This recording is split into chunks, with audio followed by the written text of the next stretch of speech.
అందరికీ నమస్కారం. కొత్త కథలోకి స్వాగతం. ఈ కథ పేరు రెండు గులాబీలు. రచన యార్లగడ్డ సరోజినీదేవి గారు. జయశ్రీ పత్రికలో 1976లో ప్రచురింపబడింది. చదువుతున్నది దేవి. చూడగానే నచ్చితే తప్పకుండా లైక్ చేయండి. ప్యూన్ తపాలా తీసుకొచ్చి ఆఫీస్ ట్రేలో పెట్టి వెళ్ళిపోయాడు. ఫైల్ని మూసి పక్కనే ఉంచి ఒక్కొక్క కవరు చింపి మరో ట్రేలో వెయిట్ కింద ఉంచుతున్న శ్రీనివాసు చివరి కవరు చింపి మడత పెట్టి ఉన్న కాగితం తీసి చదువుతూనే ఆశ్చర్యపోయాడు. అతని కనుబొమ్మలు ముడిపడ్డాయి. ఆలోచిస్తూ కళ్ళు మూసి మరో నిమిషానికి తెరిచాడు. అర్థం కాక పై పంటితో కింద పెదవిని కొరుక్కుంటూ 2 క్షణాలు అలాగే ఉండిపోయాడు. డియర్ శ్రీనివాస్ గారు అన్న కొత్త సంబోధన. కింద సంతకం అనురాధ. ఎవరి అనురాధ?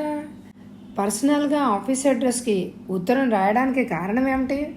తన ఆలోచనలు కట్టుబెట్టి ఉత్తరం సావధానంగా చదవసాగాడు. డియర్ శ్రీనివాస్ గారు, నా ఈ సంబోధన ఎవరైనా ఉంటారన్న సందేహం క్షణం కలిగినా మరో క్షణంలో నేనెవరన్నది మీకు గుర్తుకొస్తుందని నాకు తెలుసు. నేను రిటైర్డ్ డాక్టర్ రామనాథం గారి పెద్దమ్మాయిని. 2 వారాల క్రితం మీరు మా ఇంటికి పెళ్లి చూపులకు వచ్చారు. ఆ పెళ్లి కూతురిని నేనే. ఓ మై గాడ్, ప్రేమలేఖ రాసిందన్నమాట అని అనుకుని మళ్ళా చదవసాగాడు శ్రీనివాస్. మీరు నన్ను చూడలేదు. పత్రికను మొహానికి అడ్డం పెట్టుకునే కూర్చున్నారు. నేను మిమ్మల్ని చూడాలని ప్రయత్నించి విఫలురాలని అయ్యాను. నేను నచ్చానని కట్నం ఆడబడుచు లాంఛనాలు అన్నీ 20,000కి మాట్లాడుకుని లగ్నం పెట్టుకున్నారు. మీ నాన్నగారు, మా నాన్నగారు. నన్ను అసలు మీరు చూడందే నచ్చానని ఎలా చెప్పారా అన్న సందేహం కలిగింది. కట్నం డబ్బు పెళ్లి రోజునే ఇవ్వాలని మీ నాన్నగారు షరతు. అప్పు కోసం మా నాన్నగారు ఊరి మీద పడ్డారు. లేదా ఉన్న ఇల్లు తాకట్టు పెట్టాలని ప్రయత్నం. నా పెళ్లి మిగతా వాళ్ళకి నీడ లేకుండా చేస్తుందన్న బాధతో మీతో ముఖాముఖి మాట్లాడాలి అని అనిపించి మీకు ఈ ఉత్తరం రాస్తున్నాను. సాయంత్రం 5:30 కల్లా శాంధోమ్ బీచ్ బ్లూ కలర్ లైట్ స్తంభం దగ్గర నిలబడి మీకోసం ఎదురు చూస్తూ ఉంటాను. నన్ను గుర్తుపట్టేందుకు జడలో 2 గులాబీ పూలు ఉంటాయి. తప్పకుండా దయచేసి రాగలుగుతారు అని కోరుతున్నాను. మీతో మాట్లాడవలసిన విషయాలు చాలా ఉన్నాయి. నమస్కారాలతో అనురాధ. చదివి తేలిగ్గా శ్వాస వదిలాడు శ్రీనివాస్. అది ప్రేమలేఖ కానందున. అసలు ఇలా ఉత్తరం రాసి తనను కలుసుకోమని కోరడానికి గల కారణం ఏంటి? రామనాథం గారు ఇస్తానన్న కట్నం విషయం కానీ లాంఛనాల్లో కానీ ఎలాంటి తేడాలు మాటల్లో దొరలలేదు. కట్నం పెళ్లి రోజునే కావాలని మీ నాన్నగారు షరతు. అప్పు కోసం మా నాన్నగారు ఊరి మీద పడ్డారు అన్న వాక్యం శ్రీనివాస్ మనసుని కలిచివేసింది. ఎంత బాధ! లేక రామనాథం గారి అమ్మాయి అనురాధ BA సెకండ్ ఇయర్ చదువుతోందని శ్రీనివాస్కి ఇవ్వాలి అని అనుకుంటున్నారని రాయబారాలు జరగడం, ఇరువులు పెద్దలకు అంగీకారం కావడం, ఒక మంచి రోజు చూసి పెళ్లి చూపులు అనుకున్నారు. రిటైర్డ్ డాక్టరు రామనాథం గారిని ఎరగని వారు ఎవ్వరూ లేరు. చాలా మంచివాడని, పరువు ప్రతిష్టలకు అతిథి మర్యాదలకు లోటు లేదని, 4 ఆడపిల్లలైనా మంచి క్రమశిక్షణలో పెంచారని, పెద్దమ్మాయికి 2 సంవత్సరాల నాడే వివాహం చేశారని, అనురాధ 2వ అమ్మాయి. ఆడపిల్లలందరూ తల్లిదండ్రుల మాటకి గౌరవం ఇస్తారని, చాలా నిరాడంబరంగా ఉంటారని తండ్రి చెప్పగా విన్నాడు. నేనిక ఆ అమ్మాయిని చూడను, మీకు నచ్చితే లగ్నం పెట్టుకోండి అన్న కొడుకుని బలవంతంగా ఒక ఆదివారం పెళ్లి చూపుల తతంగం ఏర్పాటు చేశారు. కాబోయే వియ్యాల వారికి రామనాథన్ దంపతులు చేసిన మర్యాద అంతా ఇంతా కాదు. ఆ మర్యాదలకే ఉబ్బి తబ్బిబ్బైపోయారు శ్రీనివాసు వాళ్ళు. అందరూ హాల్లోనున్న సోఫాల్లో కూర్చున్నారు. టీపై మీద ఉన్న వారపత్రిక తీసుకొని మొహానికి అడ్డం పెట్టుకొని చదువుకుంటున్న శ్రీనివాస్కి అనురాధ వచ్చి ఎప్పుడు తివాసి మీద కూర్చుందో తెలియదు. నువ్వైనా అమ్మాయిని అడుగుతావట్రా? జగన్నాథం అడిగాడు. ప్రత్యేకించి నేను అడిగేది ఏముందిలే నాన్న అన్నాడు పేపర్లోకి చూస్తూ. అసలు పెళ్లి కూతుర్ని చూడాలి అని అనిపించలేదు. అంతకుముందు అమ్మాయిలను పరకాయించి చూశాడు. వాళ్ల వికార చేష్టలు, ఒయ్యారాల చూపులు కొన్ని రోజుల వరకు మర్చిపోలేకపోయాడు.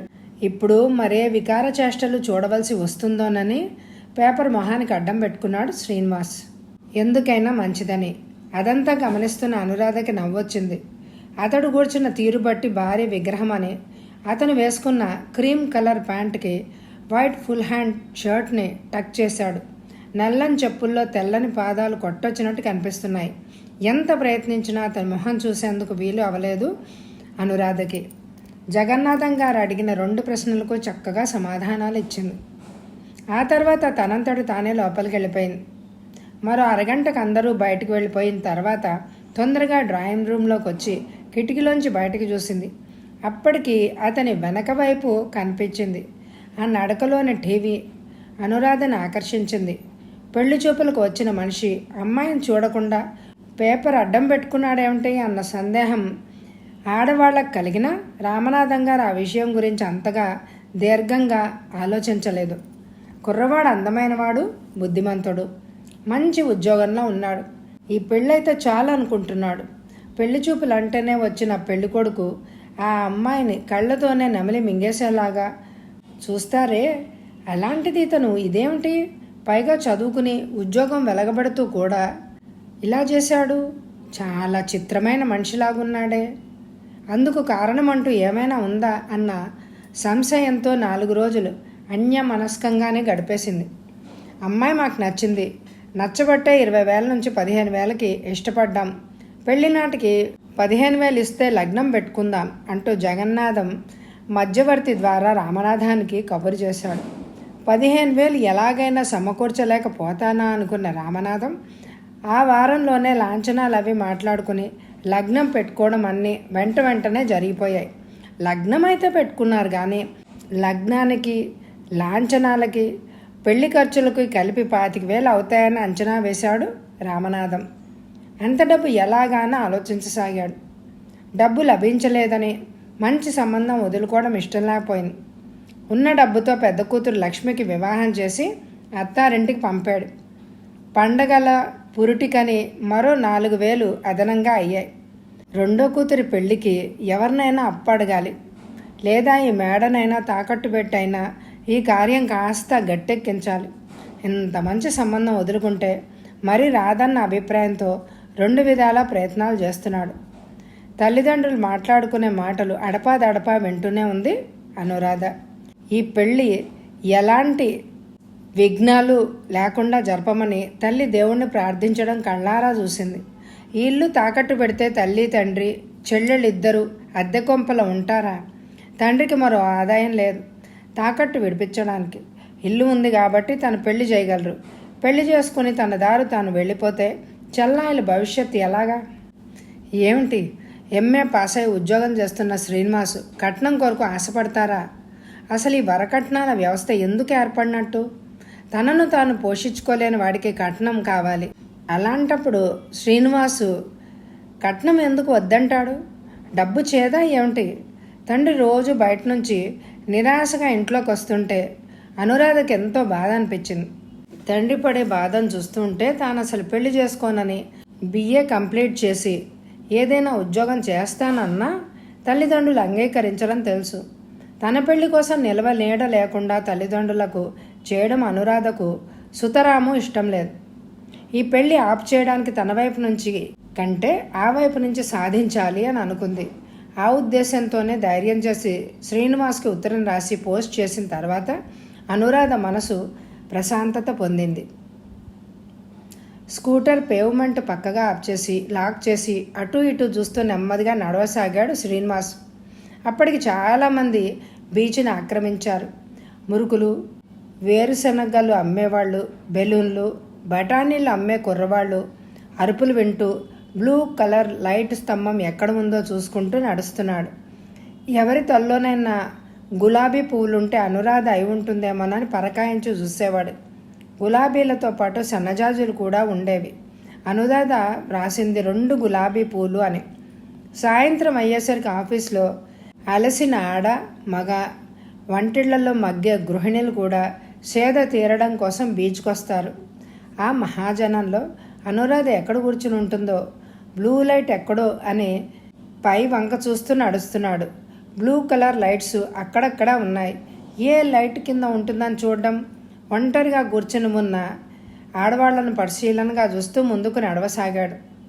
అలా కొంత దూరం నడుస్తూ బీచ్ పార్క్ చివరగా నియాన్ బ్లూ లైట్ కింద కూర్చున్న అమ్మాయి అనురాధ కావచ్చు అనుకుంటూ కొంచెం దూరంలో ఆగి పరిశీలనగా చూశాడు. సందేహం లేదు, అనురాధే.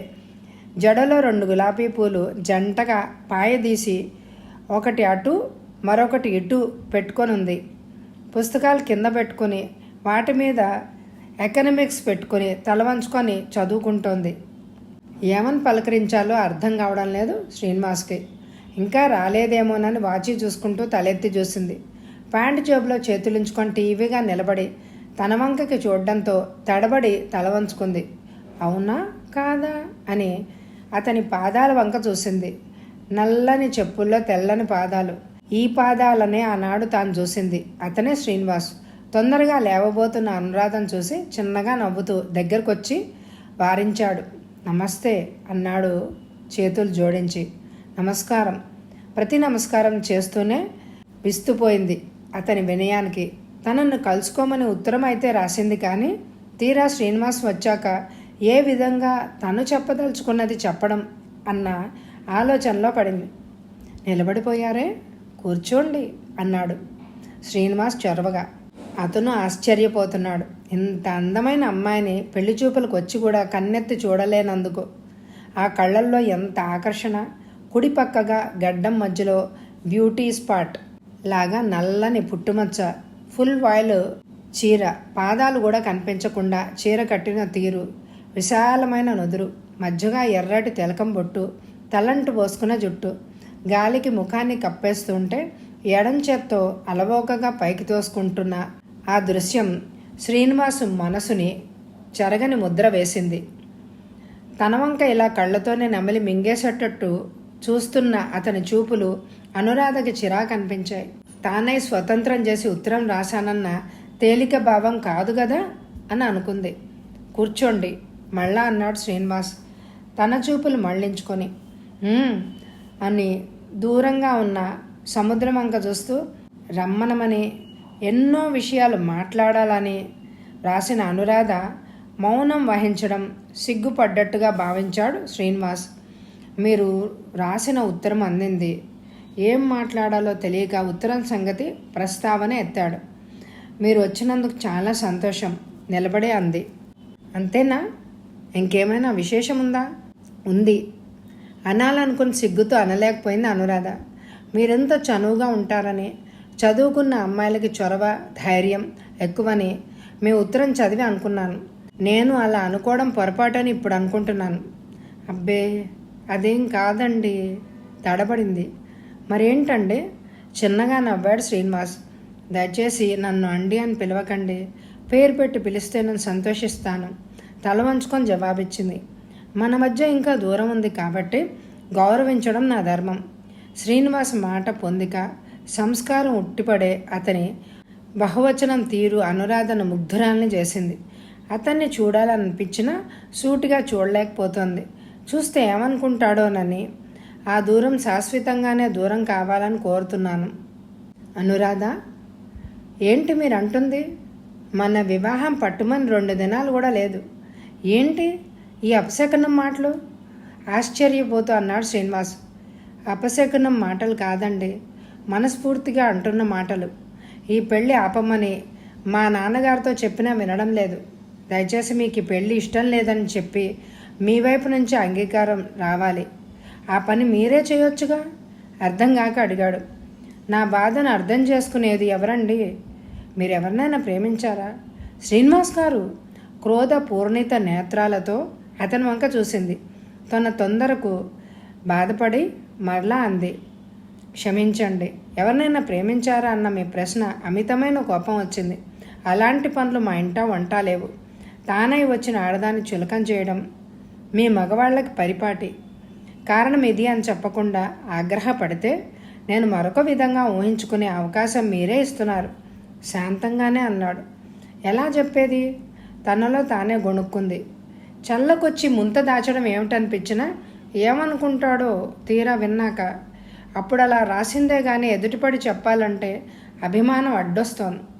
ఇప్పుడు నన్నేం చేయమంటారో చెప్పండి అసహనంగా అన్నాడు. అతను అలా అడుగుతున్న కొద్దీ చెప్పేయాలని అనుకుంది. మీ నాన్నగారు కట్నం 15,000 పెళ్లి రోజునే ఇమ్మన్నారు.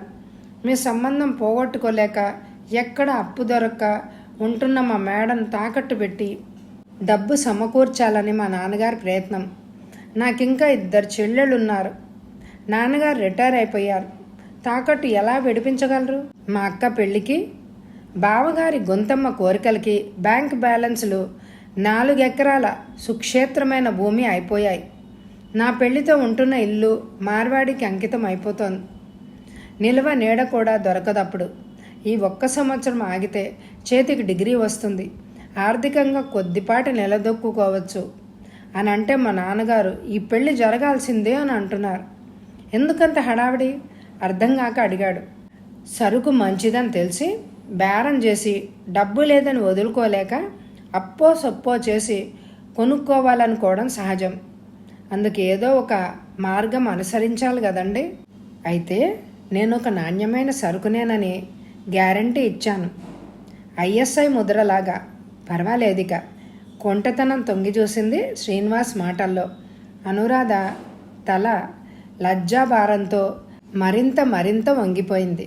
శ్రీనివాస్ ఇంకేం మాట్లాడకపోవడంతో అనురాధే అంది, మా నాన్నగారు డాక్టర్గా పేరు పొందారు, కానీ అందరి డాక్టర్ల లాగా వారికి సంపాదించే ఉద్దేశంతో కాక మానవ సేవే మాధవ సేవ అని అనుకున్నారు.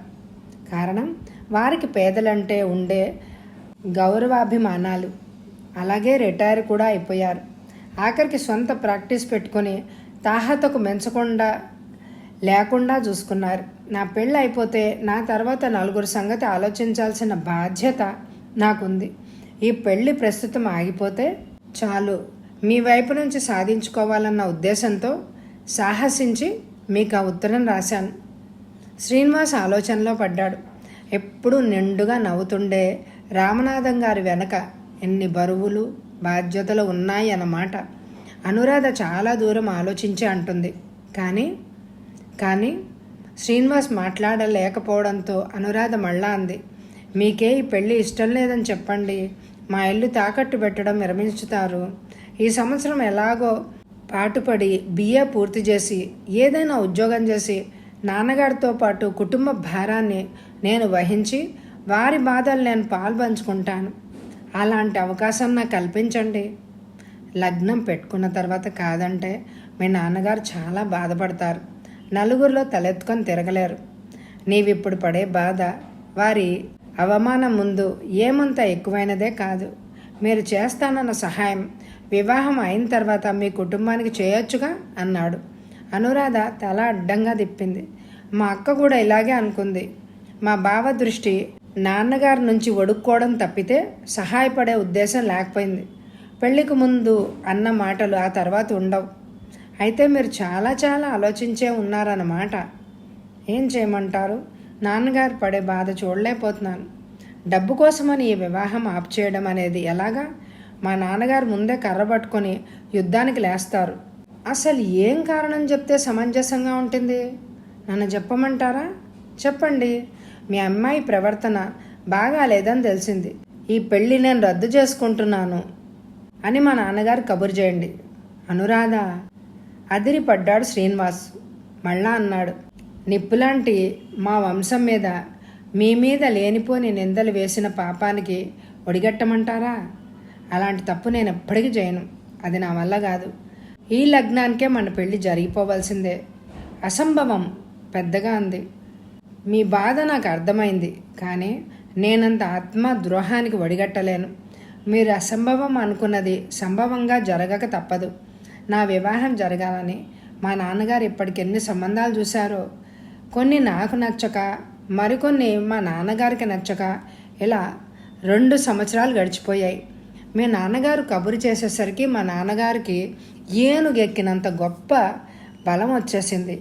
అలాంటి మేము నీ మీద లేని అపవాదాలు సృష్టించి మనుషులంగా మేము మనలేము. ఈ వివాహం జరగనివ్వు అనురాధ. అయితే మీరు కట్నానికి ఆశపడుతున్నారు కదూ? లేదు, నేను అలాంటి వాడినే కాదు. నాకే 1200 జీతం వస్తుంది. నన్ను కొంచెం ఆలోచించుకోనియండి. మీరు ఆలోచించి ఒక నిర్ణయానికి వచ్చేసరికి పెళ్లి కాస్తా అయిపోతుంది. మరీ మంచిది. అప్పుడు ఇద్దరం కలిసి ఆలోచించుకోవచ్చు నవ్వాడు. అనురాధ కూడా నవ్వొచ్చింది అతని మాటలకు. లోపలే అణుచుకుంది. మీరేం అనుకోనంటే ఓ మాట చెప్తాను. ఏమిటి అన్నట్టు ఆశగా చూసింది శ్రీనివాస్ వంక. రేపు సాయంత్రం ఇదే వేళకి ఇక్కడే కలుసుకుందాం. నా నిర్ణయం ఏమిటో తెలియజేస్తాను. ఏ బెంగా లేకుండా నిశ్చింతగా ఈ రాత్రికి నిద్రపోండి. ఎప్పుడు తెల్లారుతుందా, ఎప్పుడు సాయంత్రం అవుతుందా అన్న ఆతృతతో నిద్ర రాదు. మిమ్మల్ని చూడకముందే అయితే ఏమో అని అనుకునేవాణ్ణి. చూసిన తర్వాత మీరు తప్ప నా అర్ధాంగిగా వేరెవ్వరూ తగరనిపించింది. సిగ్గుతో తలంచుకుంది. చొరవ చేసి మీకు ఉత్తరం రాసి రప్పించిన బాధలన్నీ ఒకరువు పెట్టినందుకు క్షమించండే. ఈ కలయిక విషయం మన ఇద్దరి మధ్యనే గుప్తంగా నిక్షిప్తమై ఉండాలని నా కోరిక. తప్పకుండా. చెక్కిలి మీద నుంచి గడ్డం కింద బ్యూటీ స్పాట్గా ఉన్న పుట్టుమచ్చ వంక చూస్తూ అన్నాడు. ఆ పుట్టుమచ్చ అనురాధకి మరింత అందం పెంచింది. సెలవు. నమస్కారం అండి అంటూ మరోసారి నమస్కరించి పుస్తకాలు తీసుకుని భుజాల నిండుగా పవిట చెంగు లాక్కుని తల వంచుకొని వెళ్ళిపోతున్న అనురాధ వంక రెప్పవాల్చకుండా చూస్తూ ఉండిపోయాడు శ్రీనివాస్.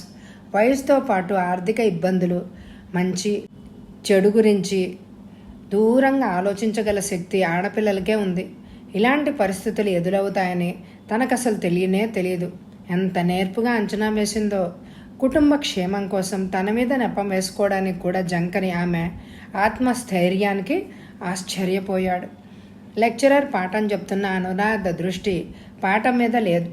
ఆ సాయంత్రం శ్రీనివాస్ ఎలాంటి వార్త అందించుతాడో, అది మంచి వార్త లేక చెడు వార్త, తన సలహా ప్రకారం అతను ఏం చేయగలిగితే తాకట్టు పెట్టకుండా మేడ ఉంటుంది. బిఏ అయిపోతే ఉద్యోగం చేయొచ్చు. అక్క పెళ్ళి అయిన తర్వాత పెళ్ళి అంటేనే అసహనత కలిగింది. పెళ్లి పేరుతో ఆడదాని జీవితానికి సంకెళ్ళు వేయడం, బావగారి గొంతమ్మ కోరికలు విన్నప్పుడల్లా చాచి లెంప మీద కొట్టాలని అనిపించేది. శ్రీనివాస్ మాత్రం అలాంటి వాడు కాదా? లాంఛనాలు అన్నీ కట్నమని తండ్రి షరతుగా మాట్లాడుతుంటే చూస్తూ ఊరుకోలేదా? రేపు ఇంకెన్ని గొంతమ్మ కోరికలు కోరతాడో ఏమిటో. అనురాధ లెక్చరరు డస్టర్తో డ్రాయర్ మీద కొట్టింది. Yes madam. కంగారుగా లేచి నిలబడింది. What you mean? లెక్చరర్ కంఠం కంగుమంది. I don't know madam. Class అంతా పగలబడి నవ్వింది. తన పొరపాటు ఏంటో గ్రహించింది. మేడం ప్రశ్న అడిగితే అదేమిటో వినకుండా తెలియదన్నది. తనకేంటంత పరధ్యానం? సారీ మేడం తల వంచుకొని అంది అనురాధ. త్వరలో పెళ్లి కూతురు కాబోతున్నది కదా, కాబోయే శ్రీవారిని గురించి ఆలోచిస్తోంది. వెనక బెంచీలో అమ్మాయి చిన్నగా అంది. ఆఫీసర్ అట మరొక అమ్మాయి అందుకుంది. సైలెన్స్. లెక్చరరు మరొకసారి డ్రాయర్ మీద కొట్టి కూర్చోమని అనురాధకి చెప్పి తిరిగి పాఠం చెప్పబోయేంతలో బెల్లు కొట్టడంతో వెళ్ళిపోయింది. అందరూ అనురాధ చుట్టూ చేరారు హేళన చేయడానికి. అది గమనించిన అనురాధ వెయిటింగ్ రూమ్లోకి వెళ్ళి కూర్చుందామని లేవబోయేసరికి భుజాలు పట్టి నొక్కి కూర్చోబెట్టారు. ఎవరా పెళ్లి కొడుకు? నామధేయమేమి? ఏమో డిగ్రీ, ఉద్యోగం పురుష లక్షణం కానిదే ఆలిని తెచ్చుకునేవాడేనా? మా సందేహములు తీర్చకపోతే నీ తల 1000 వ్రొక్కలు అవుతుంది, జాగ్రత్త అంటూ సంస్కృత ఆంధ్రాలతో సహా తలొక ప్రశ్న వేశారు. అప్పుడే వీళ్ళందరికీ ఎలా తెలిసిందబ్బా? అవును, సుందరిది తమ ఇంటికి 4 ఏళ్ళు అవతలేగా. వివరాలు చెప్పకపోతే తనను బ్రతకనివ్వరు అని అనుకుని శ్రీనివాసుని గురించి వివరాలన్నీ టూకీగా చెప్తుండగా హిస్టరీ లెక్చరర్ రావడంతో అందరూ ఎక్కడ వాళ్ళు అక్కడ సర్దుకొని లేచి నిలబడ్డారు. మేడం కూర్చున్న తర్వాత కూర్చుని నోట్సులు తీశారు బుద్ధిమంతుల్లాగా. సమయానికి వచ్చి రక్షించినందుకు మనసులోనే మేడంకి కృతజ్ఞతలు అర్పించింది. లాస్ట్ అవర్ ఖాళీ అవడంతో అందరూ ప్లే గ్రౌండ్కి వెళ్ళారు. అనురాధ లైబ్రరీకి వెళ్తున్నానని చెప్పి నెమ్మదిగా బయటకు వచ్చి బీచ్ వైపుకి నడిచింది. తాను నిన్న కూర్చున్న నియాన్ బ్లూ లైట్ స్తంభం కిందనే కూర్చుని ఎదురు చూస్తోంది. శ్రీనివాస్ రావడం ఆలస్యమైన తానీ లోపల నోట్స్ రాసుకోవచ్చునని పుస్తకాలు తీసి మోకాళ్ళ మీద పెట్టుకొని రాసుకోసాగింది. మధ్య తలెత్తి చూస్తూ శ్రీనివాస్ వస్తున్నాడేమోనని. తన వాళ్ల భవిష్యత్తు అప్పుల పాలు అవడమా లేక ఆ బారు నుంచి రక్షిస్తాడా? ఏదీ నిర్ణయించుకోలేకపోయింది అనురాధ. అప్పటికే కుర్రకారంతా చేరుకుంటున్నారు. తినుబండారాలు అమ్మేవాళ్ల అరుపులు ప్రారంభమయ్యాయి. అవేమీ లెక్క చేయకుండా రాసుకోసాగింది. వ్రాయడం ఆపి మరో పుస్తకం తీసి శ్రీనివాస్ బొమ్మ వేయడం ప్రారంభించింది పెన్నుతో. ప్యాంటు జోబులో చేతులుంచుకొని టీవీగా నిలబడి శ్రీనివాస్ భారీ విగ్రహాన్ని అందంగా వేయడానికి ప్రయత్నిస్తోంది. ఆ ప్రయత్నంలో శ్రీనివాస్ రావడం గమనించలేదు. ఏం రాస్తోందో అని వెనక నుంచి వంగని పుస్తకంలోకి చూశాడు. తన బొమ్మే అందంగా గీయడంలో కృతకృత్యురాలైన అనురాధను వాత్సల్యంగా చూశాడు. తను శ్రీనివాస్ లాగానే వేశానా లేదా అని మరోసారి చూసుకుంటూనే తన తల మీద నీడలాగా పడడంతో ఉలిక్కిపడి తలెత్తి చూసి సిగ్గుపడి పుస్తకాన్ని మూసేసి లేచి నిలబడింది అనురాధ. ఆమె వంక పరిశీలనగా చూశాడు ఈసారి. మరింతగా ఈ వయసులో కలలని కని వాటికొక రూపు ఏర్పరచుకోవడం ఆడపిల్లలకి పరిపాటి. కుటుంబ ఆర్థిక ఇబ్బందులకి లోనైందన్న బాధ తప్పితే వివాహం చేసుకోవాలనే కోరిక అనురాధకి ఉంది అని గ్రహించాడు. అతనేం చెప్తాడోని చెవులు రిక్కించింది అనురాధ. మిమ్మల్ని ఒకటి అడుగుతాను, చెప్పగలరా? చెప్పలేకపోవడం మీరు అడిగే ప్రశ్న మీద ఆధారపడి ఉంటుంది. మీకు ఈ వివాహం మనస్ఫూర్తిగా ఇష్టమే కదూ? సూటిగా ఆమె కళ్ళలోకి చూస్తూ అడుగుతున్న శ్రీనివాస్ వంక చూడలేక తల దించుకుంది. సరిగ్గా తన మనసులోని మాటనే గ్రహించినట్టుగా మాట్లాడుతూ ఉంటే జవాబు చెప్పలేకపోయింది. మళ్ళా శ్రీనివాసే అన్నాడు, మీ నాన్నగారు ఆర్థికంగా ఇబ్బందుల్లో ఉన్నారు. ఇంకా 2 చెల్లాయిలకి పెళ్లి కావాల్సి ఉందని మీరు బాధపడుతున్నారే కానీ మీకు వివాహం మనస్ఫూర్తిగా ఇష్టమేనని నిన్న మీ మాటలను బట్టి అర్థం చేసుకున్నాను. ఆడపిల్ల కాబట్టి దూరదృష్టితో సాధక బాధకాలు ఆలోచించగలిగారు. మా మగవాళ్ళకి అంత దూరదృష్టి లేకపోవడం దురదృష్టం. అసలు విషయం చెప్పకుండా ఏమిటి ఈ ఉపోద్ఘాతం అసహనంగా అనుకుంది. చివరికి నేను ఒక నిర్ణయానికి వచ్చానండి అన్నాడు. ఏంటది? ఆత్రంగా అడిగింది. మిమ్మల్ని వివాహం ఆడేందుకే నిశ్చయించుకున్నాను. రెడ్డొచ్చి మొదలాడు అన్నట్టు ఏమిటి ఈ అనవసరపు ప్రసంగం? అసలు విషయం చెప్పకుండా మనసులోనే వెసుక్కుంది. ఆఫీస్లో లోన్ తీసుకుని మీ నాన్నగారికి డబ్బు ఇస్తాను. మీకు మా ఆఫీస్లోనే ఉద్యోగం దొరికేటట్టు చూస్తాను.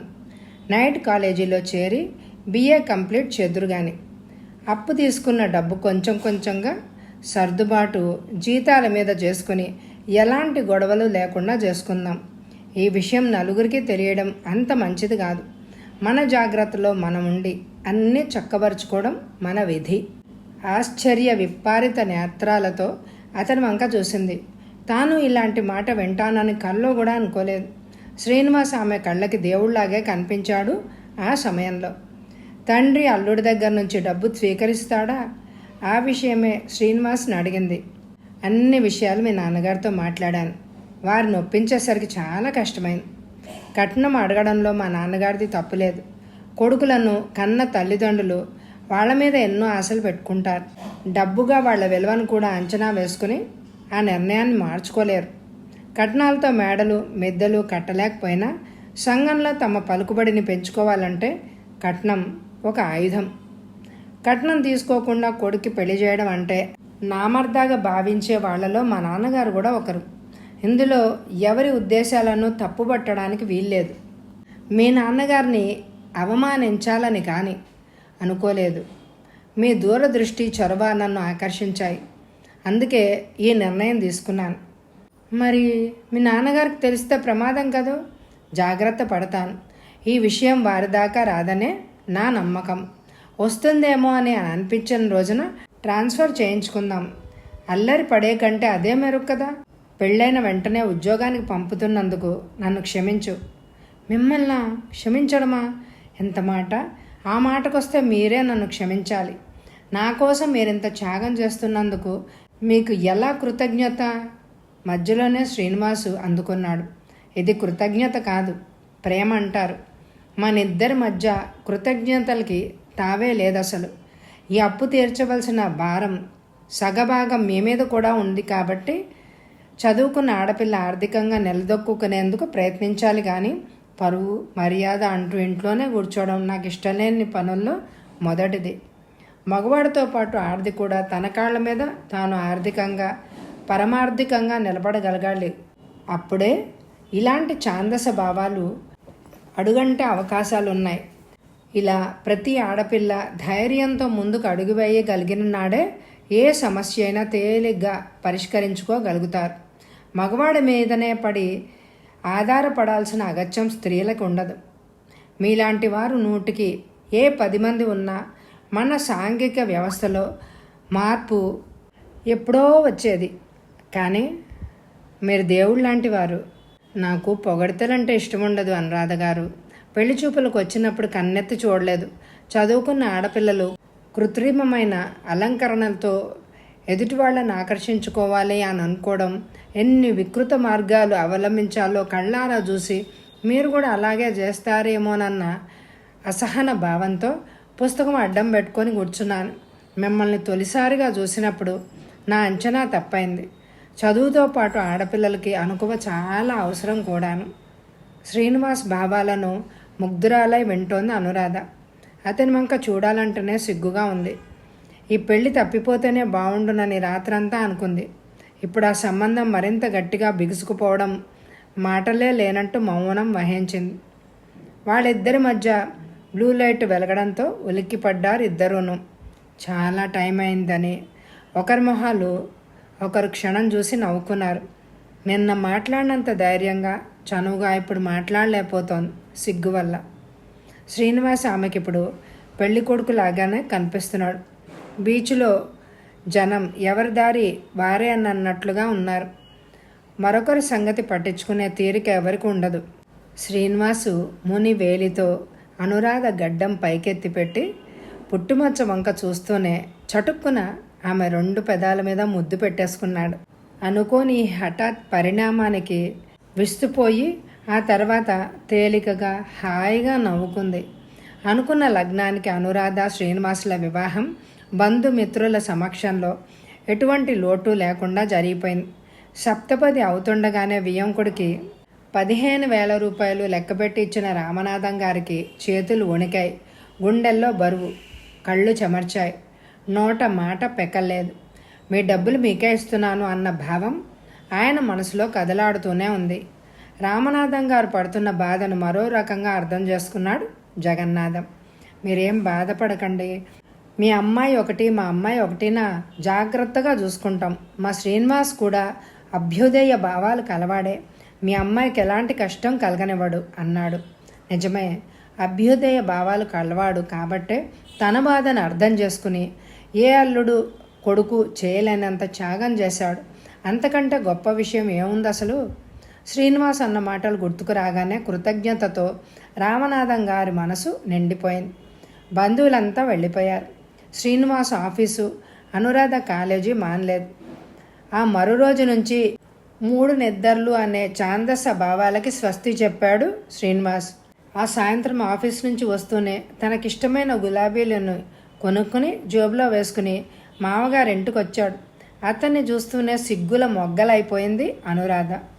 గంటలు గడుస్తుంటే ఆమెకు తెలియని అలజడి కలగసాగింది. ఆ అలజడి వెనక కృతజ్ఞత ఉంది. గదిలోకి కోటి కోరికలతో అడుగుపెట్టిన అనురాధను దగ్గరకు తీసుకున్నాడు. అతని కళ్ళ నిండా అనురాగం, కోరిక ప్రస్ఫుటించాయి. శ్రీనివాస్ చూపుడు వేలతో గెడ్డం మీద ఉన్న పుట్టుమచ్చను తాగుతూ, ఈ పుట్టుమచ్చ నీకెంత అందాన్ని ఇస్తోందో తెలుసా? హఠాత్తుగా చూసి నువ్వు పెట్టుకున్న బ్యూటీ స్పాట్ అని అనుకున్నాను అంటూ నవ్వాడు. అంది మాట దొరక్క. అతను అలా పొగుడుతూ ఉంటే ఇంకేం మాట్లాడుతుంది అసలు? ఏమిటి అంత తన్మయత్వంలో ఉన్నావు? భుజం మీద చేతులు వేసి దగ్గరికి లాక్కుంటూ అడిగాడు. తన మీద ఎంత కోరిక ఉందో అర్థం చేసుకున్న అనురాధ సిగ్గుతో అతని గుండెల్లో ముఖం దాచుకుంది. అతని మీద ఏర్పడిన కోరికను, ఇష్టాన్ని, కృతజ్ఞతను మనసులో ఉంచుకుంటే ఎలా? చెప్పకపోతే ఎలా తెలుస్తుంది? చెప్పాలి. మాటలు రావా? నడుం చుట్టూ చేతులు బిగిస్తూ అడిగాడు. రాకుండా చేశారుగా. పక్కున నవ్వింది. జేబులోంచి జంటగా ఉన్న గులాబీలను తీసి అనురాధ జడలో పాయదీసి పెట్టాడు. పెట్టిన తర్వాత వాసన చూశాడు వంగని. శ్రీనివాసు గురించిన మధుర భావాలు చెప్పాలి. చెప్పకపోతే ఎందుకు అని అనుకుంది. గుండెల్లో దాచుకున్న తలను ఎత్తి చిలిపిగా అతని కళ్ళలోకి చూస్తూ, ఈ లోకంలో ఉన్న మంచినంతా మీ ఒక్కరిలోనే చూశాను. అందుకు గులాబీలలోకి తేనె నా పెదవుల్లో చందమామ వెన్నెలలోని లావణ్యం నా శరీరంలో, ఆకాశమంత అనురాగం నా గుండెల్లో నిండిపోవాలి. ప్రబంధ నాయకలాగా ఎందుకో ఇవన్నీ నవ్వుతూ అడిగాడు. ప్రపంచంలో ఎవ్వరూ పొందని ఆనందాన్ని, తృప్తిని నేను మీకు ఇవ్వగలిగిన నాడే నిజంగా నేను కృతజ్ఞత తీర్చుకున్నట్టు అవుతుంది అను అంటూ శ్రీనివాసు తన కౌగిల్లో మరింత బిగించి వేసి ఆత్రంగా ముద్దులతో నింపేశాడు. అతనలా చేస్తుంటే పరవశించిపోతోంది. అతడంటే అనురాధకు ఉన్న ప్రేమ, ఆరాధనకి హద్దు, తృప్తే లేనంత పరవశంలో లీనమైపోయారు. వాళ్ళిద్దరి ప్రేమకు చిహ్నంగా నలిగిన రేఖలు, విడిపోయిన జంట గులాబీలు తలగడ మీద, దుప్పటి మీద చిందరవందరగా పడి ఉన్నాయి ఉదయానికి. కథ సమాప్తం. ఈ కథ మీ అందరికీ నచ్చిందని అనుకుంటున్నాను. అయితే తప్పకుండా లైక్ చేయండి. మీ లైక్స్ నాకు చాలా ఇంపార్టెంట్ అండి. మరి తప్పకుండా ఎక్కువ లైకులు ఇవ్వండి.